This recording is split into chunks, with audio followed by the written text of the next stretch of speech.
दोस्तों आज हम लोग इस वीडियो के माध्यम से जानेंगे कि दांतों में कैप लगवाने के बाद या फिर ब्रिज लगवाने के बाद हम किन बातों का ध्यान रखें ताकि वो ब्रिज बहुत लंबे समय तक या फिर कैप लंबे समय तक चल सके। दोस्तों इस वीडियो में आप लोग लास्ट तक बने रहिएगा, खासकर वो लोग जिन लोगों ने कैपिंग करा रखी है या फिर ब्रिज लगवा रखा है या फिर वो लगवाने के बारे में सोच रहे हैं, क्योंकि दोस्तों इस वीडियो में आप लोगों को बताया जाएगा कि हमें क्या खाना है क्या नहीं खाना है, कैसे अपने दांतों की या जो कैप या फिर ब्रिज हमने लगवा रखा है तो उसकी हम कैसे केयर करें ताकि वो बहुत लंबे समय तक चले। तो दोस्तों इस वीडियो को बिना स्किप किए हुए लास्ट तक देखिएगा। दोस्तों मैं doctor Shivam Verma, dental and oral surgeon. दोस्तों अगर आप हमारे YouTube चैनल पे फर्स्ट टाइम विजिट कर रहे हैं, अगर आपने हमारे YouTube चैनल को सब्सक्राइब नहीं कर रखा है या फिर Facebook पेज को फॉलो नहीं कर रखा है तो प्लीज़ सब्सक्राइब कर बेल आइकन की बटन दबा दीजिएगा और हमारे Facebook पेज को फॉलो कर लीजिएगा। तो दोस्तों वीडियो स्टार्ट करते हैं। सबसे पहले दोस्तों हम लोग ये जानेंगे कैप या फिर ब्रिज लगवाने के तुरंत बाद या 24 घंटे तक हमें क्या खाना होता है और कैसे हमें केयर करनी होती है। तो दोस्तों सबसे पहले ये जान लीजिए, जब कभी भी हम लोग कैप या फिर ब्रिज लगवाते हैं तो वो एक सीमेंट से चिपकाया जाता है जिसका नाम GIC ग्लास आइनोमर सीमेंट होता है। जब उससे हम लोग उसको चिपकाते हैं तो आधे से 1 घंटे तक हमें कुछ भी खाना पीना नहीं होता है। कैप को जब कैप या फिर ब्रिज दोनों में से किसी एक चीज़ को जब भी कभी चिपकाया जाएगा तो हमको 1 घंटे तक कुछ भी खाना पीना नहीं है। यहाँ तक कि जो हमारा सलाइवा जो थूक होता है उसको भी रोक के नहीं रखना है, अंदर लेते रहना है या फिर थूक देना है। थूकने को भी मना किया जाता है ताकि उस पर प्रेशर लग जाता है, तो कोशिश करना ये होता है कि जो भी आए उसको अंदर ले लेना होता है।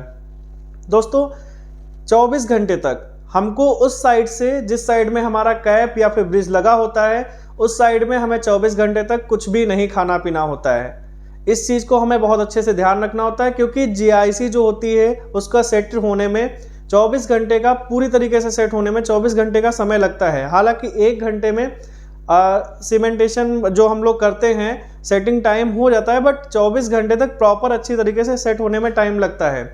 जितना ज़्यादा अच्छे से आप केयर करोगे उतना लंबे समय तक वो ब्रिज चलेगा, निकलेगा नहीं। दोस्तों जैसे कि मैंने कैप लगवाया या फिर ब्रिज लगवाया तो तुरंत क्या होता है कि हमें नहीं पता चलता, तो 24 घंटे के बाद ये चीज़ हमें चेक कर लेना होता है कि हमारा कहीं हाई पॉइंट तो नहीं। हाई पॉइंट का मतलब ये होता है दोस्तों कि जैसे हमारा इस साइड का दांत ऊंचा है, इधर साइड में दांत टच ही नहीं हो रहे हैं, उसी दांत पे ऊंचा लग रहा है, बहुत ज़्यादा दांत टंग गए हैं ऐसा लगता है। तो दोस्तों इस चीज़ के लिए घबराना नहीं है, कोई ऐसा नहीं कि आपका मुंह टेढ़ा हो गया है, ऐसा कुछ नहीं होता है। लेकिन हाँ ये है कि उसको जाना है डॉक्टर जी के पास अपने, और उसको हाई पॉइंट हल्का सा होता है उसको रिड्यूस कर दिया जाता है, कार्बन पेपर लगा के चेक किया जाता है कि कितना ज़्यादा हाई पॉइंट है और उसको कम कर दिया जाता है। आसानी से आपका पूरी तरीके से वो सही हो जाएगा, कोई दिक्कत घबराने वाली नहीं है। दोस्तों अभी तक हमने जाना कि हमें 24 घंटे तक कैसे केयर करना है। अब इसके बाद में दोस्तों अब हम लोग जानेंगे कि 24 घंटे के बाद अब हम उससे क्या खा सकते हैं। जैसे कि अभी तो हमने मना किया था कि आपको 24 घंटे तक खाना पीना नहीं उस साइड से है, तो दोस्तों अब आपको हम बताते हैं कि ये चीज़ ध्यान रखना हमेशा कि अगर आपका नेचुरल टूथ अगर टूट सकता है तो फिर आपका ये ब्रिज या फिर कैप भी टूट सकता है।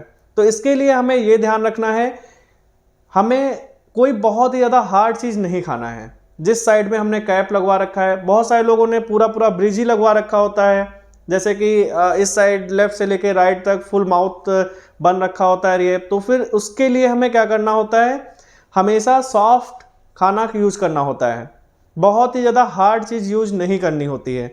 तो दोस्तों हार्ड और स्टिकी चीज़ों से हमें बचना है। जिन लोगों ने कैप या फिर ब्रिज लगवा रखा है उनके लिए ये चीज़ बहुत ही ज़्यादा ध्यान रखने वाली चीज़ है। तो दोस्तों सबसे पहले आप हार्ड वाले चीज़ में आपको हम बताते हैं, कुछ एक एग्जांपल देते हैं। जैसे आपके कच्चे चने हो गए, शुगर कैन गन्ना, जैसे गन्ना हो गया, मक्का हो गया, और भी जैसे कि बहुत लोग जैसे नॉनवेज खाते हैं, नॉनवेज में बोनी पार्ट जो हार्ड वाली चीज़ जो हड्डी वाली पार्ट होता है उसको हमें नहीं खाना है। अगर उस साइड से अगर हम उस चीज़ को खाएंगे तो हमारा ब्रिज या फिर कैप टूट सकता है। तो इन सब चीज़ों को थोड़ा सा अवॉइड करना है और हमें सॉफ्ट खाना यूज करना है। दोस्तों अब हम बात करते हैं स्टिकी फूड के बारे में। जैसे कि मैंने आपको पहले मना किया कि स्टिकी फूड भी नहीं खाना है, तो क्यों नहीं खाना है, तो दोस्तों ये चीज़ जान लो कि जब कोई चीज़ चिपकाई जाती है तो वो निकल भी सकती है। जब कभी हम लोग स्टिकी फूड का यूज करते हैं, जैसे कुछ एक नाम मैं आपको बता देता हूँ, जैसे चॉकलेट हो गया, कुछ एक चॉकलेट होती हैं उनको हम लोग खाते हैं तो चिपकती हैं। दूसरा च्युइंगम हो गया, अगर हम लोग च्युइंगम खाते हैं तो वो भी चिपकता है ना। वैसे ही कुछ एक स्वीट्स होते हैं जिसमें आप लोगों ने देखा होगा कि उसको खाने से चिपकते हैं हमारे दांतों में बहुत ज़्यादा, तो वो क्या करता है, पुल करता है। अगर नीचे से लगा हुआ है तो ऊपर की तरफ करेगा और ऊपर से लगा है तो नीचे की तरफ पुल करता है। तो ऐसे पुल करने पे क्या होता है कि वो निकलने की कोशिश करेगा। जो ब्रिज और कैप लगा हुआ है तो कभी कभी निकल जाता है। तो इसके लिए हम खाने को नहीं मना कर रहे कि बिल्कुल नहीं खाना है, लेकिन कोशिश करना है कि उसको केयरफुल होके खाना है। मतलब पहले अगर इस साइड में कैप लगा हुआ है तो पहले इस साइड से थोड़ा सा खा लेना है, फिर उसके बाद में थोड़ा बहुत उससे जाता है भी है तो कोई दिक्कत नहीं है।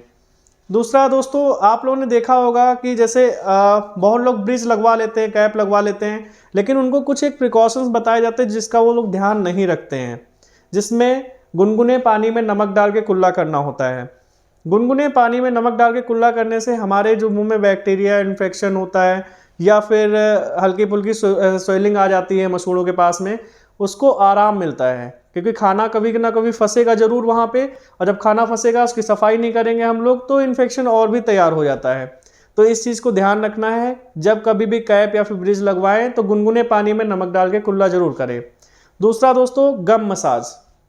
जब कभी भी हम लोग कैप या फिर ब्रिज लगवाएं तो वहाँ पे क्या होता है कि हमको कट करके, जैसे कि जिंजाइवा जो होता है उसको हल्का सा कट किया जाता है ताकि कैप अच्छे से लगाया जाए और दिखे ना, वहाँ से पहचान में ना आए कि यहाँ पे कैप लगा हुआ है।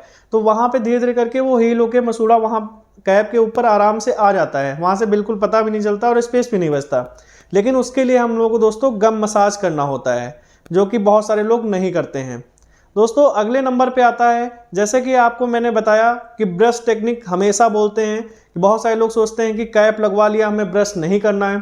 तो दोस्तों इस चीज़ को तो आप भूल ही जाओ कि कैप लगवाने के बाद ब्रश नहीं करना है। कैप लगवाने के बाद हमेशा ब्रश करना है। इस चीज़ को हमेशा याद रखना कि ब्रश करने को कभी भी मना नहीं होता। जब कभी आप डेंचर लगवाते हो तो भले ही मना किया जाए क्योंकि उसमें तो आपका बाहर निकाल के साफ़ करना होता है, लेकिन जब कभी फिक्स दांत लगाए जाते हैं तो उसमें हमें ब्रश अच्छे से करना होता है जैसे हम लोग नॉर्मली करते हैं वैसे। दोस्तों अगर आप लोगों को वीडियो अच्छी लगी हो तो प्लीज़ इसे लाइक करिएगा और उन दोस्तों तक ज़रूर शेयर करिएगा जिन लोगों ने कैप लगवाया है या आपसे डिस्कशन करते हैं कि कैप हमें लगवाना है या ब्रिज लगवाना है, उन तक ज़रूर शेयर करिएगा।